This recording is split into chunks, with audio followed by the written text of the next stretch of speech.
अंकन इस कथा को जो पढ़ेगा उसे 84 लाख योनियों से मुक्ति मिल जाएगी। एक बार की बात है कि यशोदा मैया प्रभु श्री कृष्ण के उलाहनों से तंग आ गई और छड़ी लेकर श्री कृष्ण की ओर दौड़ी। जब प्रभु ने अपनी मैया को क्रोध में देखा तो वह अपना बचाव करने के लिए भागने लगे। भागते भागते श्री कृष्ण एक कुम्हार के पास पहुँचे। कुम्हार तो अपने मिट्टी के घड़े बनाने में व्यस्त था, लेकिन जैसे ही कुम्हार ने श्री कृष्ण को देखा तो वह बहुत प्रसन्न हुआ।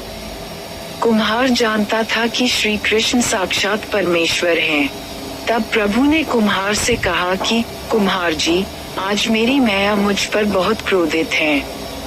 मैया छड़ी लेकर मेरे पीछे आ रही हैं। भैया मुझे कहीं छुपा लो। तब कुम्हार ने श्री कृष्ण को एक बड़े से मटके के नीचे छिपा दिया। कुछ ही क्षणों में मैया यशोदा भी वहां आ गई और कुम्हार से पूछने लगी, क्यों रे कुम्हार, तूने मेरे कन्हैया को कहीं देखा है क्या? कुम्हार ने कह दिया, नहीं मैया, मैंने कन्हैया को नहीं देखा। श्री कृष्ण ये सब बातें बड़े से घड़े के नीचे छुपकर सुन रहे थे। मैया तो वहां से चली गई।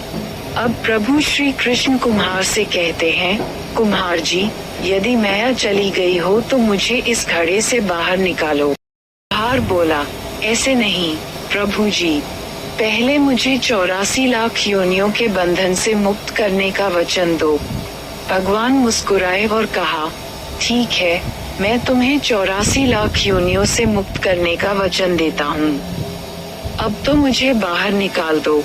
कुम्हार कहने लगा, मुझे अकेले नहीं प्रभु जी, मेरे परिवार के सभी लोगों को भी 84 लाख योनियों के बंधन से मुक्त करने का वचन दोगे तो मैं आपको इस घड़े से बाहर निकालूंगा। प्रभु जी कहते हैं, चलो ठीक है, उनको भी 84 लाख योनियों के बंधन से मुक्त होने का मैं वचन देता हूँ। अब तो मुझे घड़े से बाहर निकाल दो। अब कुम्हार कहता है, बस प्रभु जी, एक विनती और है, उसे भी पूरा करने का वचन दे दो तो मैं आपको घड़े से बाहर निकाल दूंगा। भगवान बोले, वो भी बता दे, क्या कहना चाहते हो?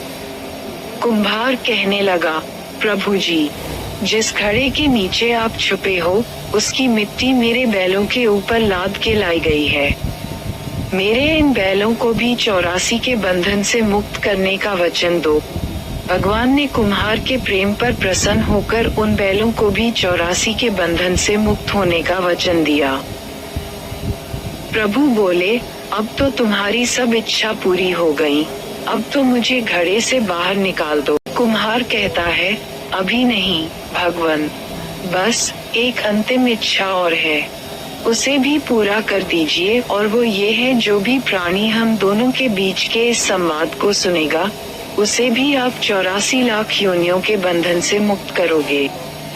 बस यह वचन दे दो तो मैं आपको इस घड़े से बाहर निकाल दूंगा।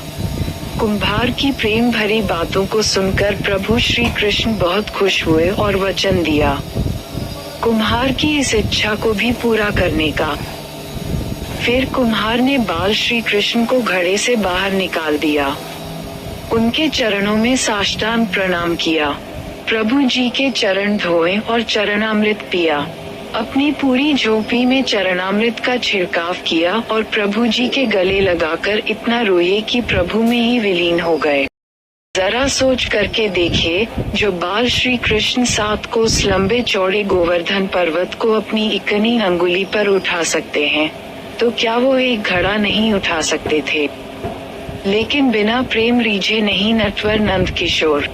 कोई कितने भी यज्ञ करे, अनुष्ठान करे, कितना भी दान करे, चाहे कितनी भी भक्ति करे, लेकिन जब तक मन में प्राणी मात्र के लिए प्रेम नहीं होगा, प्रभु श्री कृष्ण मिल नहीं सकते।